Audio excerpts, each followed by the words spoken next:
자, 267페이지 봅시다. 힘이 1도 없는 여러분. 책장 좀 넘겨봐. 267페이지. 자, 이제 대외관계 변화로 넘어갑시다. 여기 보시면 10에서 11세기는 거란, 12세기는 여진, 13세기는 몽골, 14세기는 외구와 홍건적. 그래서 여러분 지금 267페이지 맨 위에 표 같은 게 있잖아요.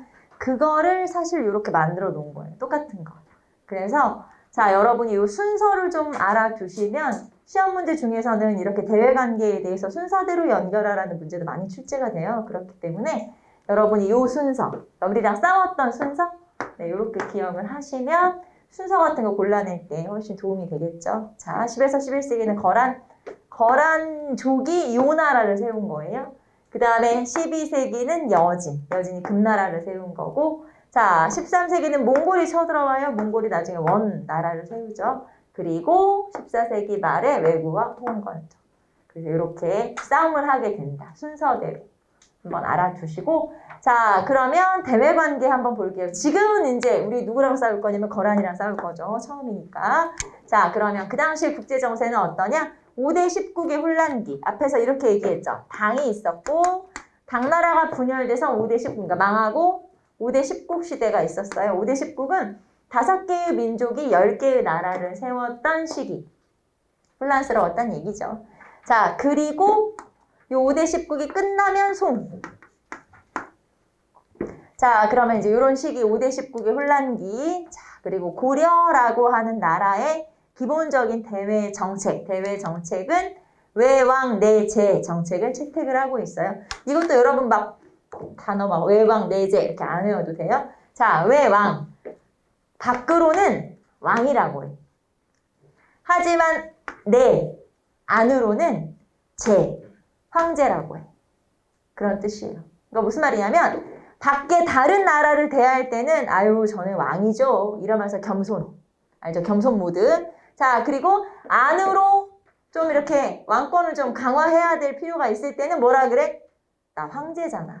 이렇게 한단 말이에요. 그래서 안으로는 왕권을 강화하면서 밖으로는, 왜 밖으로는 동아시아 질서라는 게 있다고 했죠. 단순히 그냥 야 내가 힘세잖아 이런 게 아니고 이 아시아에 또는 뭐 이런 이 여러 중국이라든가 여러 나라들과의 질서, 그런 국제적인 질서라든가 관계가 있기 때문에 좀 더 겸손 모드, 말하자면 밖으로는 겸손 모드, 그게 바로 외왕이에요. 그래서 밖으로는 왕이라고 하지만 우리끼리 있을 때 나는 황제, 이렇게 이제 칭하면서 왕권을 강화시켰다라고 하는 내용이고요. 자, 그 다음에 북진정책, 우리 기본적으로 북진정책인데 왜냐면 고구려 계승 의식이잖아. 그러니까 고구려 계승 의식이니까 고구려가 차지했던 그 넓은 땅을 다시 되찾으려면 어떻게 해야 돼? 북쪽으로 가야지. 자, 그럼 북쪽으로 가면 일단 누구랑 부딪혀? 요런 애들이랑 부딪히잖아요, 당연히. 그러니까 고려는 기본적으로 이런 나라들하고 어떻게 해야 돼? 싸워야 돼. 그게 원래 기본적인 정책인 거예요. 그게 바로 북진정책. 자, 그래서 뭐 서경을 중시하고 뭐 이런 거 있었죠? 거란을 적대시하고 이런 정책을 실시하니까 당연히 열받은 거란이 쳐들어오겠지. 그래서 싸운 거지. 이제 그런 일들이 있었고, 자, 그 다음 볼까요? 자, 보시면 고려는 기본적으로 누구랑 절친? 송나라랑 절친. 그래서 송나라가 세워지면서부터 친했는데, 자, 그러면 여러분 송나라랑 친송 정책을 실시하기 시작한 왕은 어느 왕부터? 광종부터. 그죠? 광종부터지. 자, 광종 이후 송과 친교를 맺었다. 그런데 송나라도 고려랑 친하잖아요? 고려도 송나라랑 친하잖아요? 근데 서로 목적은 좀 달라요. 쉽게 말하면 내가 A라는 친구랑 친구야. 우리 다이가 친구야. 근데 A가 생각하는 나에 대한 어떤 이익이나 내가 생각하는 A에 대한 이익은 다르다 그 말이에요. 그러니까 내가 송나라랑 친한 이유랑 송나라가 나랑 친한 이유랑은 달라. 그게 무슨 말이냐? 자, 봅시다.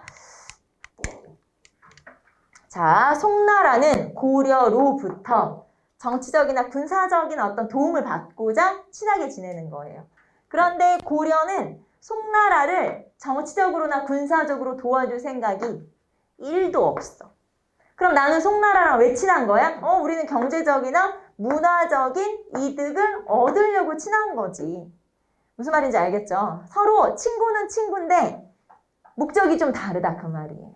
그래서 이렇게 생각이 좀 다른 친구, 친구는 친구지만 목적이 좀 다른 친구. 자, 그게 바로 친송정책이죠. 자, 그러면 이 지도는 지금 여러분 책의 267페이지에 나와 있는 그 지도네. 네, 그거예요. 그래서 여기서는 사실 요런 지금 이게 한꺼번에 존재했던 나라가 아니고 그냥 여기에 뒤에 있었던 나라들까지 그냥 때려 넣은 거기 때문에 여기서 우리는 그냥 뭐만 알면 되냐면 위치 정도만 확인해 볼게요. 자, 여기는 어디야? 여기가 송나라였잖아요. 송나라 위에 있었던 나라는 거란. 여기는 송나라. 그 다음에 우리 위에 만주 지역이죠. 만주 지역. 여기를 근거로 했던 나라는 어디야? 여진. 뭐 이런 식으로. 그래서 자, 요렇게 보시면 이제 요런 어떤 동아시아의 질서가 있었다라는 거 정도 보시고 이제 조금 더 구체적으로는 제가 나라들 나올 때 다시 설명을 할 거고. 자, 그러면 우리는 일단 거란이랑 싸운 얘기를 좀 해봅시다.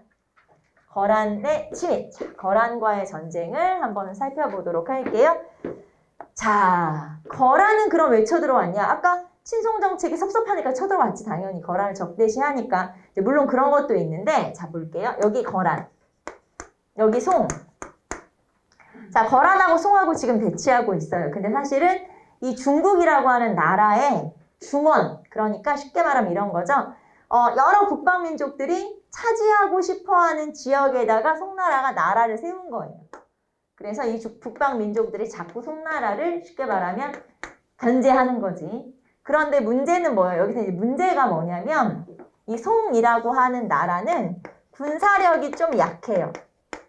앞에서 우리가 송나라가 고려랑 친한 이유가 군사적 도움을 받고자 해서 친하다고 했잖아요. 왜냐하면 이 송이라고 하는 나라는 당나라를 교훈 삼아서 당나라 때 이제 했던 정책들이나 이런 것들을 교훈 삼아서 새로운 정책을 많이 만들어냈어요. 무슨 말이냐면 당이라는 나라가 군인들 때문에 망했어요. 절도사라고 하는 변방의 군인들이 반란 일으켜서 망한 나라이기 때문에 이 송나라는 절대 군인 중심의 국가를 안 만들어야지 라고 생각을 해서 송나라의 정책을 뭐라고 하냐면 문치주의라고 그래요. 문치주의는 말 그대로 문을 강조하는 나라다. 즉 문, 학문, 황제 이런 거를 강조하는 나라이기 때문에 자, 당연히 송나라는 학문적으로는 굉장히 성장을 했지만 문제는 뭐야? 군사력이야. 송나라는 군사력이 기본적으로 약하고 그러기 때문에 거란이 계속 송나라를 건드리는 중이에요. 말하자면. 그리고 거란이 송나라를 좀 우습게 봐. 왜냐하면 이 송나라를 견제했더니 심지어는 송나라가 연운 식육주라고 하는 요 땅이 있어요. 국경지역에. 이 땅을 떼주기도 했어. 그러니까 거란이 계속 괴롭히니까 우리 좀 그만 괴롭혀. 그러면서 땅을 떼줄 정도로 송나라는 군사적으로는 좀 약한 나라죠. 자, 그래서 거란이 송나라를 우습게 보는 중이야. 에이, 뭐 별거 아니네? 이렇게 생각을 했죠. 그래서 거란 입장에서는 송나라를 내가 쳐들어가면 멸망시킬 수 있어 라고 생각을 해요. 근데 단 만약에 거란이 송나라를 쳐들어간다. 그러면 송나라랑 절친이 누구야? 고려. 그러면 고려가 도와주겠지? 분명히. 그러면 거란 입장에서는 두 나라랑 싸워야 되는 거예요. 되게 부담돼. 송나라 되게 우습긴 하지만 그래도 두 개랑 싸우는 거 좀 힘들지 않아요? 그래서 거란이 선택한 건 뭐냐? 뭐부터 처리하면 돼? 고려부터. 고려부터 처리하고 송나라는 뭐 우스우니까 쳐들어가면 되지 뭐 이렇게 생각을 한 거예요. 그래서 거란이 송나라를 쳐들어가기 전에 우스운 송나라를 쳐들어가기 전에 뭐부터 처리하자? 고려부터 처리하자. 그래서 쳐들어온 거예요. 그것도 무려 3번이나 쳐들어오게 된 거죠. 자, 그러면 첫 번째 배경부터 볼까요? 자, 거란이 막 성장하고 있었고 송나라가 요거 땅 떼줬다고 했죠. 송나라 우습게 보는 거야. 그러니까. 자, 그러면서 정한국은 뭐냐면 발해의 유민들이 세운 나라. 그러니까 후발해국 뭐 이런 거라고 생각하시면 되는데 그러니까 거란이 그만큼 성장을 하고 있었다 그 말이고 자, 그래서 거란이 아까 말했죠?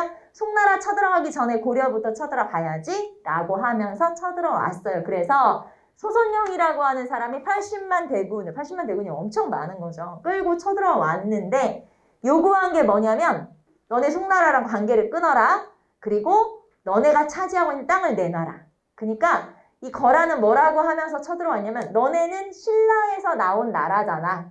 그러니까 지금 너희가 차지하고 있는 북쪽은 원래 우리 거잖아. 내놔라. 그러면서 땅을 내놓으라고 주장을 하면서 쳐들어왔어요.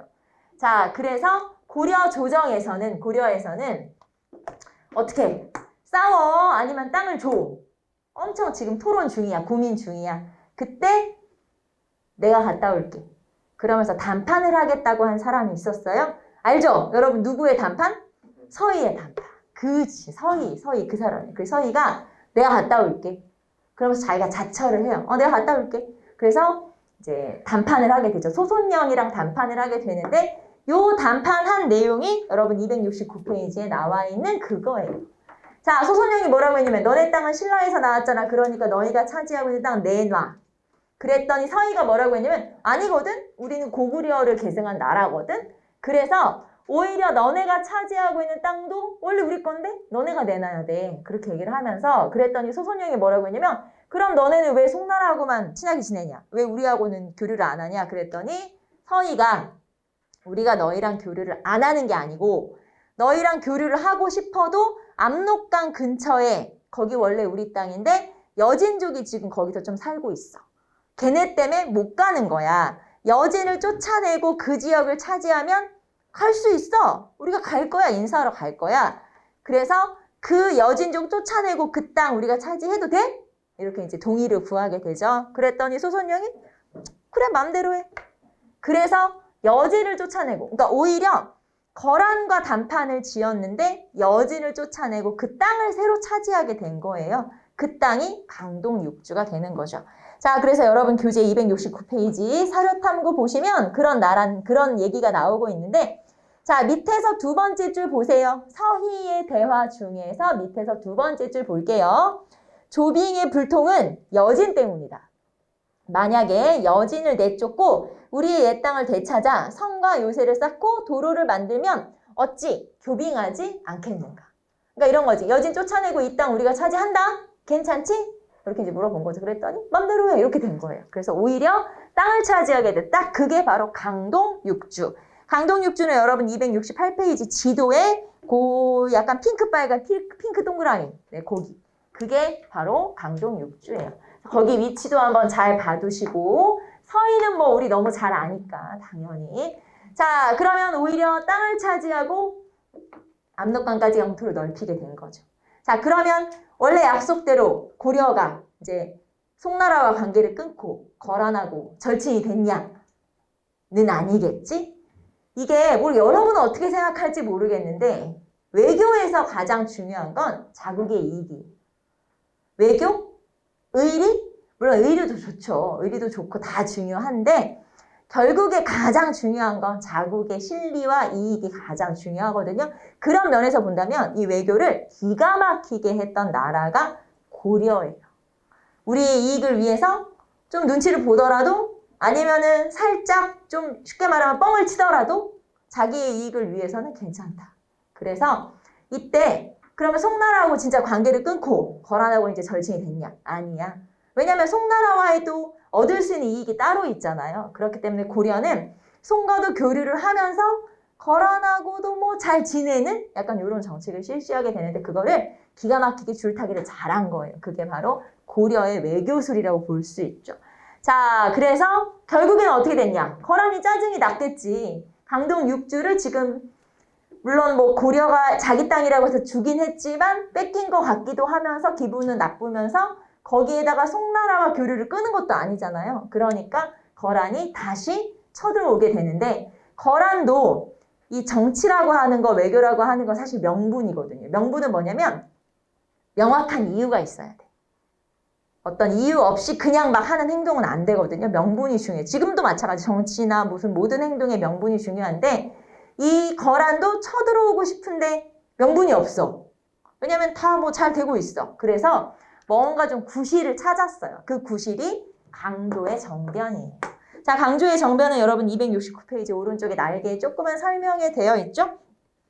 자, 한번 봅시다. 이거는 그냥 간단한 설명만 하면 되는데 자, 목종이란 왕이 있었어요. 성종 다음 왕이 목종이에요. 자, 목종한테는 엄마가 있어, 엄마. 천추태후. 이 천추태후라고 하는 이 여자는 왕건의 손녀예요, 손녀. 그러니까 왕건의 손녀가 한두 명이 아니겠잖아요. 왕건의 자손이. 근데 그 중에 한 명이야. 그래서 천추태후는 자기가 직계라고 직계 자손이라고 생각하는 거죠. 자, 천추태후가 남편이 죽고 나서 두 번째 남편을 맞이했어요. 결혼 두 번째 한 거지. 김치양이라는 사람과 결혼을 했고, 이 김치양과의 사이에 아들이 태어났어요. 그리고 목종이 이제 왕이야, 지금. 그런데 이 천추태후가 이 김치양이라는 두 번째 남편을 너무 사랑하다 보니까 얘보다, 지금 현재 왕인 목종보다 이 둘 사이에 태어난 아이가 왕이었으면 좋겠는 거야. 그래서 결국에는 계획을 세워요. 목종을 제거하고 얘를 왕으로 앉혀야겠구나. 이 천추태후가 생각할 때는 아까 말했죠. 내가 왕건의 자손이야, 직계. 그러니까 내 자식이면 얘든 아무나 상관없는 거야. 그래서 얘로 왕을 삼아야지 라고 생각을 했는데 목종이 그걸 미리 알았네. 그래서 목종이 변방을 지키는 장군, 강조라고 하는 사람에게 도움을 요청했어요. 야, 우리 엄마가 나 죽이려고 해. 그러니까 네가 와서 좀 도와줘야겠어. 그런데 이 목종한테는 아들은 없었거든요. 근데 조카가 그 뒤에 후사를 잇기로 했어. 그래서 요 강조한테 부탁을 했어요. 너 올 때 얘도 데려와. 왜냐면 얘도 위험할지 모르니까 얘도 지켜줘야 되니까 요 이제 다음 왕이 될, 이게 현종이에요, 현종. 요 현종까지 데리고 와. 궁궐에 올 때. 그래서 부탁을 했어요. 그랬더니 이제 강조가 이제 변방에 있다가, 말하자면 변경에 있다가 이렇게 이제 돌아오는 길에 요 현종을 데리고 궁궐로 지금 오고 있는 중이야. 진압을 하려고, 사건을 처리하려고. 근데 중간에 뭐가 좀 이렇게 커뮤니케이션이 안 됐어. 뭐 연락이 잘 안 돼서 오다가 목종이 죽은 줄 알았던 거예요. 그럼 이제 목종 죽으면 그 다음 왕은 누구야? 현종이잖아. 그래서 현종을 왕으로 옹립을 하게 돼. 언제부터 네가 왕이야? 그러면서 이제 옹립을 하게 되는데 막상 궁궐에 도착을 해보니까 목종이 살아있어. 어떻게? 나는 현종을 왕으로 옹립을 했는데 목종이 살아있어. 그래서 어떻게? 처리를 했어. 그러니까 어떻게 처리했냐면 이렇게 다 죽였죠, 당연히. 그리고 심지어 목종까지 제거를 하고 내가 왕을 올린 현종이 왕이 된 거야. 결국에는 아무튼 왕실에 이런 뭔가 좀 이렇게 쟁탈전 뭐 비슷한 뭐 약간 사건이 있었는데 다 처리됐어. 자, 그러면 이렇게 물어볼게요. 강조의 정변으로 즉위한 왕은 누구? 현종. 현종이 즉위를 하게 된 거예요. 다 사건이 해결됐어. 이거야. 별거 아니죠. 그냥 왕실에 뭔가 좀 사건이 좀 있었는데 어쨌든 목종은 죽었어. 목종은 쫓겨났어. 뭐 아무튼 그런 일이 있었는데 이걸 구실로 쳐들어온 거예요. 말이 돼? 근데 좀 이상하지? 아니 외국이 왜 이걸 구실로 쳐들어와? 그러니까 이 거라는 뭔가 명분을 찾아서 쳐들어가려고 했는데 뭔가 좀 일 없어? 사건 없어? 근데 이 사건이 일어난 거야. 너네 왕 바뀌었더라? 안 되겠네? 그러면은 뭔가 우리와의 관계도 바뀔 수 있겠네? 조사 좀 해보자? 그러면서 이제 이거를 구실로. 그러니까 아무것도 아닌 거지. 그냥 왕실의 일인데 쳐들어온 거지. 그래서 강조의 정변을 구실로 쳐들어왔어요. 자, 그게 바로 2차 침입이고, 자, 거란의 성종이, 거란의 황제가 직접 군대를 끌고 왔어요. 그래서 40만 대군을 끌고 쳐들어오게 되고, 자, 여기에서 우리가 조금 힘들었어. 그래서 심지어는 개경이 함락이 돼서 현종, 왕이 피난을 갈 정도로. 그러니까 왕이 피난 갔으면 진짜 큰일 날 뻔한 거지. 그래서 그게 바로 2차 침입이고요. 그래도 잘 막아냈어? 누가? 양규가. 여러분 양규 기억하시면 돼요. 자, 그리고 나서 2차는 이렇게 끝났어. 뭐라고 하고 끝냈냐면 야, 너네 성종, 거란의 성종 가 있어. 너네가 가 있으면 우리 왕이 인사하러 갈 거야. 가 있어라. 이렇게 이제 왕을 잘 달래서 보냈어요. 전쟁이 이제 마무리가 됐어. 자, 그랬는데 우리나라 왕이, 현종이 거란의 왕한테 인사하러 갔을까요? 안 갔을까요? 안 갔지. 사실 그럴 수는 없잖아. 왕이 왕한테 인사하러 갈 수는 없잖아. 그래서 안 갔지. 그랬더니 세 번째 쳐들어온 거야. 야, 너네 왕 인사하러 온다며 왜 안 와? 그러면서 쳐들어온 거예요. 자, 그게 3차 침입. 강동육주는 뭐 우리 사진에서 봤으니까 지도에서. 자, 3차 침입 봅시다. 배경. 현종이 친조가 직접 인사하러 가는 거. 불이행. 안 지켰잖아. 그래서 너네 왜 친조를 불이행하냐, 이행하지 않냐 라고 하면서 이걸 구실로 쳐들어오게 되죠. 자, 이때는 소배합이 10만 대군을 끌고 쳐들어오게 되고요. 자, 여기서 막아낸 건 뭐 우리 너무 잘 아는 강감찬의 귀주대첩에서. 자, 귀주는 아까 우리 강동 6주 아까 그 동그라미 있죠? 그 안에 있는 지역 중에 하나예요. 그래서 여기에서 거란을 완전히 이제 박살낸 거지, 쫓아낸 거지. 이게 바로 강감찬의 귀주대첩. 자, 여기서 이제 엄청난 승리를 거두어서 거란을 완전 쫓아내버렸죠. 자, 3번 쳐들어와서 3번 다 이겼죠. 말하자면 다 쫓아냈으니까. 자, 그래서 결론. 자, 영양으로 가볼까요? 자, 고려, 송, 거란 사이에 세력 균형이 유지되어 있다. 이게 무슨 말이냐면, 자, 거란이 고려를 쳐들어온 목적을 생각해보세요. 왜 쳐들어왔었지? 송나라 쳐들어가기 전에 먼저 처리하려고 쳐들어왔죠? 자, 근데 고려가 세다는 것만 알고 간 거야. 자, 이제 거란은 송나라를 쳐들어갈 수 있을까 없을까? 없지. 왜냐면 고려가 도와주면 끝장나니까. 그래서 이제 이러지도 못하고 저러지도 못하는 거예요. 송나라도 어떻게 할 수가 없고 고려는 세니까 어떻게 못하고. 그래서 결국에는 그냥 요 세 나라가 그대로 가는 거야. 이게 세력 균형이라고 표현을 한 거예요. 이렇게 세력 균형이 유지가 되었다. 두 번째, 자, 또 누가 쳐들어올지 모르잖아. 거란이든 여진이든. 그래서 개경을 삥 둘러서 도시에다가 성을 쌓았어. 나성. 그 다음에 천리장성. 천리장성을 쌓게 되죠.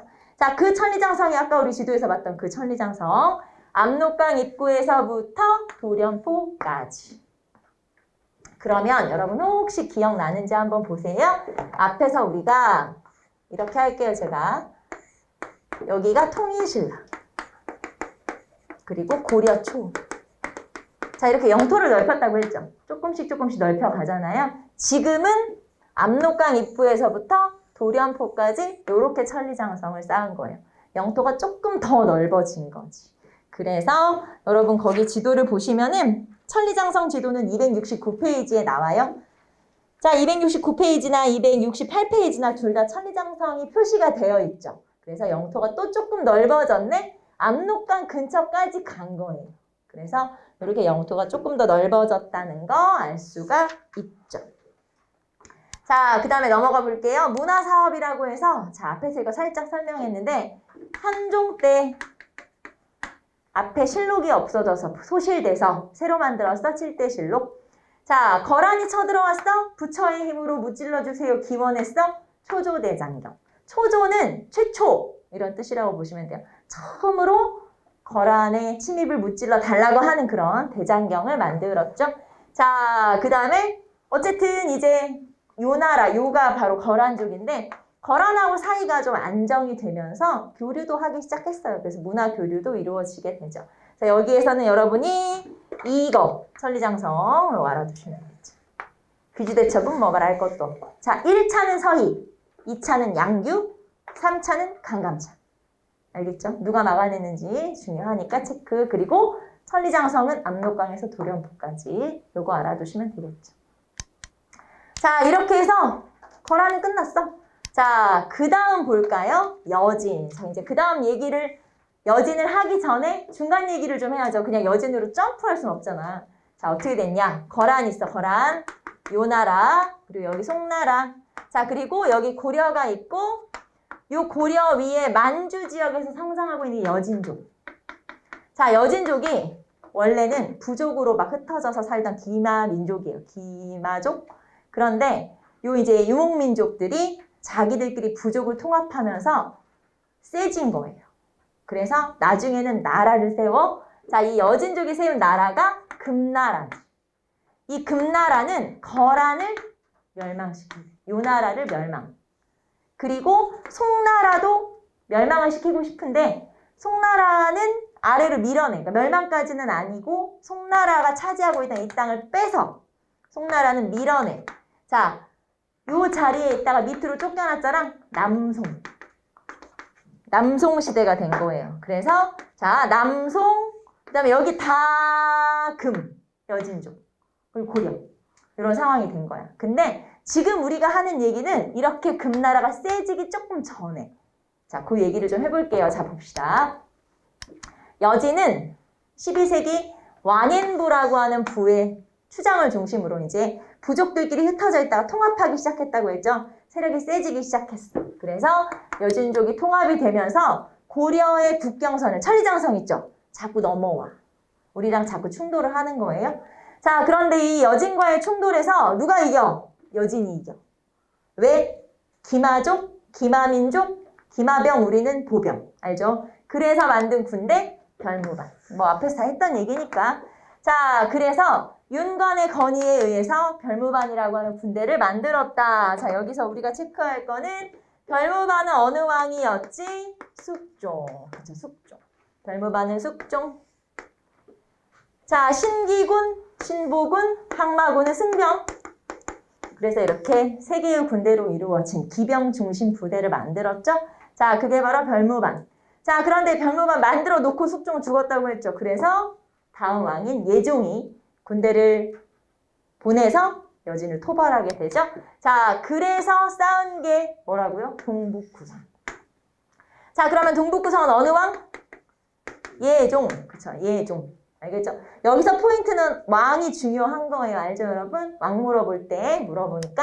자, 여진을 정벌하고 동북구성을 축조했어. 근데 동북구성은 1년 만에 돌려줬기 때문에 어딘지 몰라. 기억나죠? 어딘지 몰라. 자, 그래서 여기서 중요한 건 별무반, 숙종, 동북구성, 예종. 자, 그리고 나서 이렇게 이제 조금씩 성장하던 여진족이 아예 나라를 세워요. 자, 나라 이름이 금. 그러면서 우리한테 뭘 요구해? 황제로 섬겨라. 요구하죠? 군신관계를 요구해요. 자, 원래대로 하면 우리 북진정책이니까 들어주면 안 된다고 했지만 이때 이거 들어준 사람이 누구? 이자겸. 그쵸? 이자겸. 아까 이자겸이 들어줘 버렸어. 이자겸이가 4대 요구를 수용했죠. 이자겸이가 들어진 이유는 뭐냐면 일단 첫째, 만약에 지금 전쟁이 나잖아. 그럼 내가 지금까지 가지고 있던 내 권력은 어떻게 되니? 그래서 들어줬다라는 얘기도 있고, 또는 이자겸이 생각할 때 더 이상 여진한테는 얻을 게 없어. 그냥 시키는 대로 하는 수밖에 없다. 그래서 들어줬다는 얘기가 있는데 어쨌든 들어주게 되고, 요거 들어준 지 얼마 안 돼서 반란 일으켜서 제거된 거예요. 이자겸은. 자, 그래서 이자겸이 수용을 하게 된다. 여기까지만 알면 돼요. 자, 여기서 중요한 포인트. 여기까지만 나오거든요. 여진과의 관계는. 자, 여기서 포인트는 이거예요. 별무반, 숙종, 동북구성, 예종. 요거 아는 게 포인트. 자, 이제 넘어갑시다. 이제 몽골로 갈 거예요. 자, 우리는 몽골로 갈까요? 자, 몽골과의 접촉. 자, 몽골은 아까 제가 살짝 얘기했고, 몽골이 지나간 자리에 뭐가 남아? 아무것도 안 남아. 알죠? 다 죽여버리는 거예요. 그래서 이 동유럽이나 이런 데서는 이 몽골족이 엄청 무섭고 위협적인 존재였었대요. 근데 그 위협적인 존재인 몽골과 우리는 30년 싸웠어요. 30년. 근데 이제 우리가 그러면 너무 잘 싸워서 고려가 그래, 그렇다고 치고 100%는 아니에요. 무슨 말이냐면 일단 여러 가지 이유가 있는데 전면전이 아니었거든요. 쉽게 말하면 몽골의 목적은 고려가 아니었던 거야. 고려는 그냥 옆에 있는 나라일 뿐이기 때문에 완전히 대대적으로 원래 하던 대로 엄청난 군대를 끌고 우리를 쳐들어온 게 아니야. 그렇기 때문에 사실 전면전이 아니었고 뭐 여러 가지 이유가 있어. 그래서 어쨌든 고려는 살아남았어. 그게 중요한 거지. 고려는 살아남았다는 거. 자, 어쨌든 그러면 그 몽골과 우리는 언제 처음 만났지? 자, 이제 봅시다. 자, 몽골이 지금 중국을 쳐들어온 거예요. 쉽게 말하면 중앙아시아에서 지금 점령을 하면서 막 대륙을 딱 영토를 넓혀가고 하던 몽골이 중국까지 쳐들어오게 된 거고, 그러면서 몽골 제국을 세운 거고, 자, 금나라가 아까 이제 중국을 차지했던 금나라는 망했어. 자, 그런데 그 금나라 밑에서 거란족들이 살고 있었어요. 근데 거란족이 생각할 때 지금 금나라 망했지? 여진족이 망했지, 금나라가. 지금이 우리의 나라를 세울 시기라고 생각을 한 거예요. 지금 우리 거란족들이 뭉쳐가지고 나라를 세워야 돼. 그래서 지금 금나라는 망했잖아요. 그리고 몽골이 막 쳐들어오는 중이잖아. 그런 상황이잖아. 몽골이 건국을 해서. 그때 거란족들도 지들끼리 막 나라를 세우면서 반란 일으키는 시기, 그때 세운 나라를 대요수국이라고 그래요. 여러분 너무 복잡하면 나라 이름까지 기억을 안 해도 돼요. 그냥 거란족이라고 알고 있어도 괜찮아. 자, 어쨌든 대요수국이라는 나라를 세워서 굉장히 혼란스럽고 복잡한 시기인데, 자, 그래서 이제 지금 상황이 어떠냐면, 자, 거란족이 지금 대요수국이에요. 거란족이 여기저기서 반란 일으키면서 지들끼리 또 나라를 세우고 있는 상황이고, 금나라는 망했고, 몽골이 지금 이 거란과 싸우고 있는 중이에요, 말하자면. 왜냐면 이 몽골 입장에서도 거란의 싸움을 진압을 해야 되는 거예요. 거란의 반란을. 그래서 몽골이 거란과 함께 지금 싸우고 있는 상황인데, 요 거란족의 일부가 도망을 온 거예요. 몽골이 쫓아오고 싸우다가 도망을 왔는데 하필 도망을 어디로 왔냐? 고려로 쳐들어온 거예요. 그래서 본의 아니게 거란족은 몽골에 쫓겨서 고려로 쳐들어오게 된다. 자, 그게 바로 거란의 침입이에요. 근데 뒤에는 지금 누가 쫓아오는 중이야? 몽골이 쫓아오는 중이야. 그래서 쫓겨서 오다 보니까 고려로 도망을 온 거야, 말하자면. 자, 그때 김취려, 장군 이름이 우리나라 장군 김취려 장군이 잘 막아냈는데 또 쳐들어온 거야. 두 번째 또 쳐들어온 거지. 그래서 그때 처음 만나게 됐는데, 자, 어디서 처음 만났냐면 강동성에서 처음 만났어요. 그래서 이거를 강동의 역이라고 그래요. 자, 강동성에서 처음 만났어. 자, 그래서 다시, 자, 지금 여기가 강동성, 여기는 고려야. 그런데 누가 쳐들어왔어? 거란이 쳐들어왔어. 대요수국이 쳐들어왔어요. 자, 그래서 대요수국이 지금 요 강동성을 차지해버린 거야. 자, 그리고 누가 지금 쫓아오는 중이야? 몽골이 따라오는 중이야. 그래서 어떻게 됐냐면 고려랑, 왜냐면 지금 우리도 땅을 뺏겼으니까 우리도 싸워야 되고, 그리고 쫓아오고 있는 몽골이랑, 그리고 동진국은 여진족의 일부가 세운 나라예요. 나라가 많이 나와서 복잡하긴 한데 어쨌든, 자, 그리고 거란을 격퇴하기 위해서 그렇게 이제 싸운 거죠. 말하자면 고려랑 몽골이랑 힘을 합쳐서 강동성을 차지한 거란을 쫓아내게 된 거예요. 이해돼요? 지금 적과 적이 친구가 된 거지. 자, 강동성에 들어가 있는 거란을 몽골이 쫓아오고 있었고, 이 몽골과 힘을 합쳐서 고려도 거란을 쫓아내야 되니까 적이 친구가 된 상황이 된 거죠. 자, 그래서 이때 몽골이랑 우리가 처음으로 친구로 만난 거예요. 강화를 맺어서 강동성에 있는 거란을 쫓아내게 된다. 이게 이제 영웅협약이 된 거죠. 그래서 앞으로 우리 친하게 지내자. 그러면서 협약을 맺었는데, 이때 몽골이랑 우리가 친하게 지내자라고 약속을 하면서 영웅협약을 맺었을 때 오히려 이때부터 몽골의 태도는 달라지기 시작했어요. 그래서 몽골이 뭐라고 했냐? 야, 우리가 형님이야. 너네가 조공을 바쳐. 그러면서 우리가 조공을 바칠 수밖에 없는 무리한 요구를 하기 시작했고, 자, 이때 얼마나 무리한 요구를 했냐면 1차 사신단이 와서 우리 이제 고려에 와서 이것도 줘, 이것도 줘. 그래서 이거저거 막 얻어서 잔뜩 뭘 이제 실어가서 출발했어. 그러면 1차 사신단이 출발을 한 상황에서 지금 2차 사신단은 다시 뜯으러 오는 중인 거예요. 그래서 끊임없이 뭘 요구를 하는 거야. 그래서 이렇게 이제 무리한 조공을 요구하다 보니 문제가 생겼어요. 그 문제가 뭐냐? 몽골 사신 중에 하나가 우리나라에서 이것저것 다 뜯어서 돌아가는 길에 가다가 죽은 거예요, 갑자기. 그러니까 살해를 당한 거야. 쉽게 말하면 피살을 당했는데, 자, 그러면 저거는 누가 죽였냐? 몽골 사람인데, 몽골 사신인데 누가 죽였냐? 그걸 모르는 거지. 누가 죽였는지 몰라. 그런데 이 당시도 아니고 한 몇 년 뒤에, 한 5년쯤 뒤에 갑자기 몽골에서 야, 그때 그 사신 너네가 죽였지. 그러면서 쳐들어온 거예요. 그러니까 뭔가 몽골 안에서 뭔가 이제 문제가 있으니까 그거에 대한 관심을 돌리기 위해서 약간 이런 의미도 있었죠. 그래서 자, 어쨌든 저고여 피살 사건을 구실로 해서 갑자기 쳐들어오게 된 거. 그게 바로 1차 침입이죠. 자, 이제 여기서부터는 여러분이 뭘 기억하면 되냐면 누가 막아냈는지 장군 이름 나와요. 어디서? 누가? 자, 이걸 체크하시면 돼요. 자, 어디서? 귀주성에서 박서가 잘 막아내게 되죠. 그래서 1차 침입은 귀주성에서 박서. 자, 그 다음에 뭐 충주성에서 뭐 노군과 뭐 잡류 이렇게 나오긴 하는데 어쨌든 귀주성 박서가 중요하고요. 자, 그래서 결국에는 이때 자, 몽골이랑 전투를 벌였지만 아까 말했죠. 대대적인 전면전은 아니었기 때문에 이제 적당히 싸우고 돌아간 거죠. 그러면서 우리나라한테 감찰관이라고 해서 다루가치, 감독관 같은 거예요.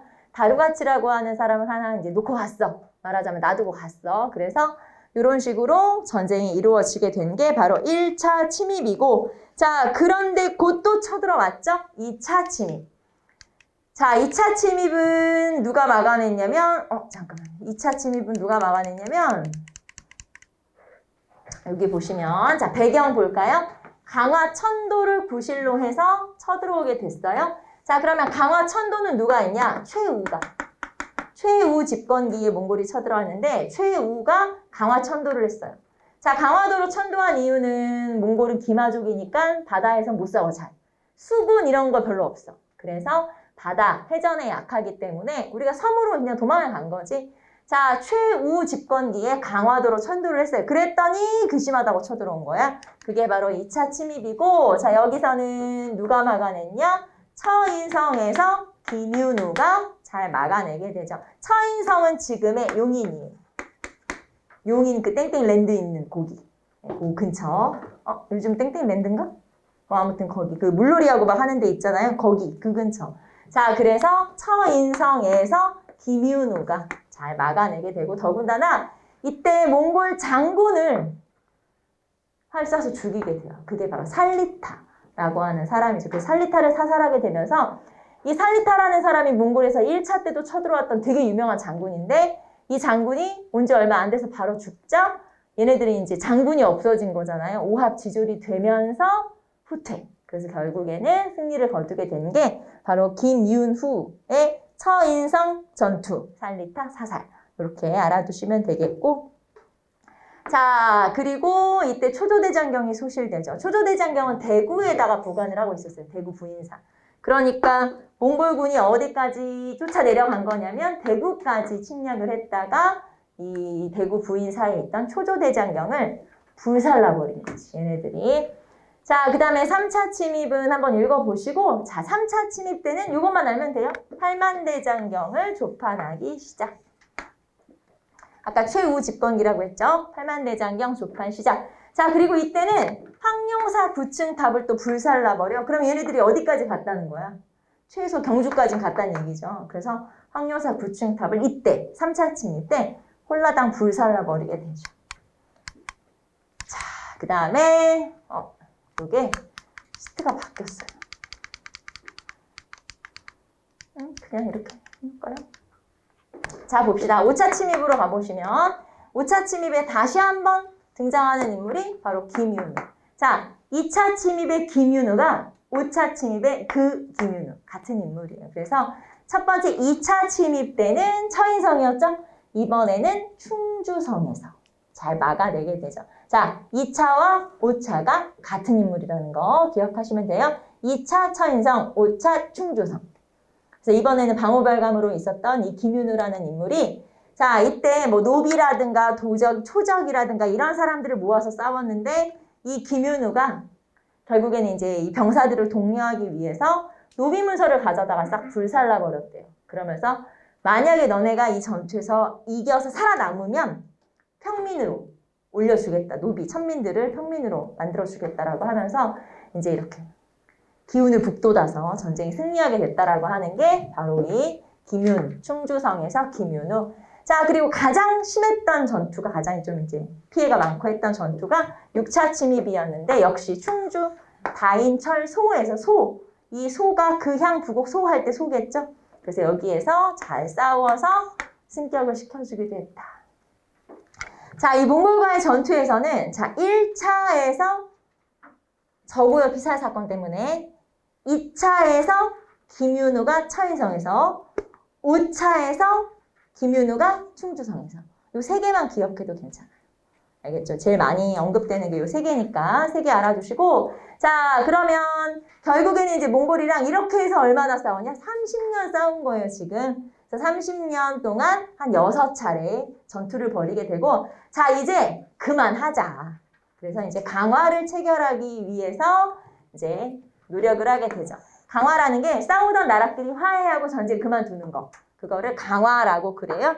자, 그래서 강화를 맺게 되는데, 이제 문제는 뭐냐면, 이 당시에 최씨 정권이었는데, 자, 보세요. 최씨 정권은, 그러니까 무신 정권은 항몽, 몽골과 우리는 끝까지 싸운다. 그런데 이 최씨 정권과 대립하고 있는 게 문신 그리고 왕이잖아요. 국왕 중심의 국가. 자, 그런데 이 사람들이 원하는 건 친목이에요. 그러니까 강화를 맺자. 말하자면 몽골과 강화 조약을 체결하자. 자, 그런데 이 최씨 정권이 무너지게 돼요. 마지막 최의가 김준에게 피살을 당하면서 최씨 정권이 무너지게 되고 왕정 복구가 뭐냐? 다시 국왕 중심의 국가로 바뀌어요. 자, 그러면 국왕 중심의 국가로 바뀌어서 국왕이랑 문신들이 원하는 건 뭐였어요? 강화를 맺자. 그래서 강화 조약을 체결하게 되는데 이때 원나라에서 몽골에서 뭐라고 요구했었냐면 너네 왕이 직접 와라. 조약 체결하라. 근데 또 우리 또 자존심이 있지. 왕을 직접 보낼 수는 없으니까 태자를 보내요. 태자. 그러니까 후대의 왕이 될, 그 다음 왕이 될 태자를 보내서 이 태자가 조약을 체결하러 가. 근데 문제는 태자가 조약을 체결하러 갔을 때 그때 원나라 황제가 사망을 한 거예요. 자, 그럼 원나라 황제가 죽었으니까 누구한테 가서 조약을 체결해? 후계자. 근데 아직 후계자가 결정되기 전이었거든. 그래서 이때 형하고 동생하고 싸우고 있었어. 근데 우리나라 같으면 형하고 동생하고 싸우면 왕위는 누가 차지해? 형이 차지하지 보통은. 그런데 원나라 같은 경우는 유목민족이기 때문에 우리는 장자상속이잖아요. 큰아들. 원나라는 말자상속이에요. 원래 상속 뭐라고 해야 돼?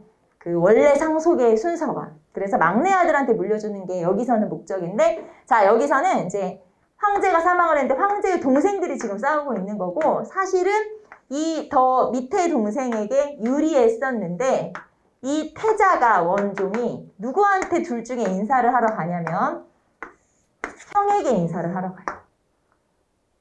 그러면 이게 어떻게 되는 상황이야? 근데 이게 묘하게 상황이 바뀌어서 아직 황제가 되기 전이잖아요. 근데 우리나라의 태자가 형을 찾아갔다고 했잖아. 이게 묘하게 이 형한테 좋은 일로 작용을 하게 돼요. 그래서 결국에는 둘 중에 누가 황제가 되냐? 형이. 이 사람이 쿠빌라이라고 하는 원나라 세조예요. 말하자면 이 우리나라의 태자가 쿠빌라이에게 형에게 인사하러 간 게 묘하게 잘 작용을 하게 돼서 그 사람이 황제가 돼버린 거야. 그러니까 그 사람 입장에서도 너무 고마운 거야. 고려의 태자가.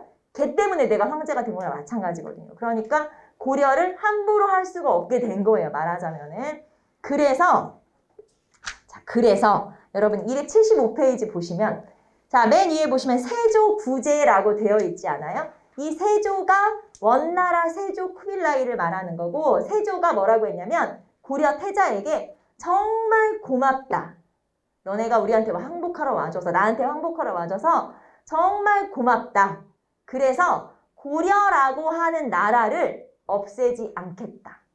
라고 약속을 했어요. 그러면서 뭐라고 했냐면 불개, 고치지 않을 거야. 토풍이라는 건 너네의 풍습을 불개, 고치지 않겠다. 라고 약속을 해요. 그래서 요 세조구제라는 건 세조의 약속이라는 뜻인데 그 안에 담겨있는 내용은 뭐냐? 불개, 안 고칠 거야. 토풍, 너네의 풍속을. 그래서 고려라는 나라를 없애지 않고 그대로 유지하기로 약속을 해줘요. 그래서 나중에 우리나라를 없애려고 하는 시도들이 몇 번 있었지만 이 세조의 약속을 그때마다 제시하면서 아니거든, 세조가 없애지 말라고 했거든. 그래서 고려라는 나라를 그대로 유지시켜 주게 돼요.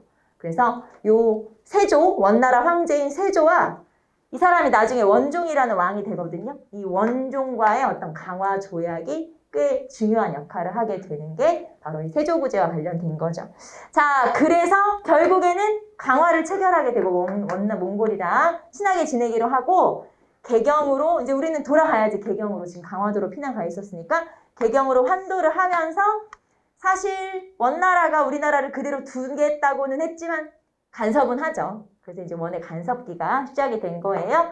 자, 그게 바로 여러분 몽골과의 강화 내용이고요. 우리 하나만 더 간단하게만 보고 넘어갈게요. 빨리 끝내고 싶은데 삼별초까지만 봅시다. 자, 그러면 삼별초라고 하는 건 원래 최우가 만든 최우의 사병 집단이었잖아요. 이 사람들은 우리는 몽골과 강화 반대, 끝까지 저항, 그 다음에 개경 환도도 반대. 그러면서 이 사람들이 반란을 일으켰어요. 그게 바로 삼별초의 이제 저항, 항쟁이고 반란인데, 자, 처음에 봉기를 일으킨 곳은 강화도예요. 그래서 강화도에서 봉기를 일으켜서 진도, 그 다음에 제주도까지. 그러니까 강화도에서 봉기를 일으켰는데 여기서 이제 진압이 된 거야. 쫓겨갔어. 진도로. 그래서 진도에서 근거지를 마련하고 성을 쌓고 여기에서 이제 우리들이 나라다. 우리들이 진짜 고려다. 그러면서 저항을 하다가 여기까지 진압이 되자 제주도로 쫓겨간 거예요. 그래서 여러분은 뭘 기억하면 되냐? 자, 요 삼별초가 어디 옮겨 다녀요? 강, 진, 제. 이렇게 외우시면 돼요. 강진제로 옮겨 다녔구나. 자, 삼별초는 강진제. 이렇게 외우시면 되고. 자, 그 다음에 강화도와 진도에서 삼별초를 이끌었던 사람이 배중손. 자, 그런데 배중손은 왕족, 승화후가 왕족이에요. 귀족, 승화후 온. 그러니까 왕온이라고 하는 사람을 왕으로 추대하면서 아예 나라를 세워버린 거예요. 나라 안에 나라를 세우면 반란이지. 그래서 이 배중손이 반란 일으켰었는데, 자, 요 진도까지 배중손이 이 삼별초를 이끌다가 진도에서 승화우온과 배중손까지 다 쉽게 말하면 사망을 한 거예요. 제거가 된 거죠. 그래서 제주도로 갔을 때는 김통정이라고 하는 사람이 끝까지 이끌게 되지만 이 제주도까지도 진압이 되면서 결국에는 이제 사망을 하면서 이 삼별초는 끝이 나게 되는데, 삼별초는 약 한 3, 4년간 요 정도로 계속 나라를 이끌면서 저항을 하게 되죠. 자, 그리고 결국에는 제주도가 진압된 뒤에 제주도에다가 원나라가 탐라총관부를 설치하면서 여기다 목마장을 경영하게 되어 말을 키우게 돼요. 그래서 제주도에 지금도 말을 많이 키우잖아요. 그게 이때부터, 고려시대부터고, 자, 우리는 몽골과 끝까지 저항하겠다. 몽골의 자주정신, 항몽의식을 알 수 있는 게 바로 삼별초. 자, 삼별초는 강진제. 그거 기억하시면 돼요. 삼별초는 강진제에 옮겨 다니면서 저항했다. 자, 그래서 여러분하고 삼별초까지 한번 정리를 해봤고요.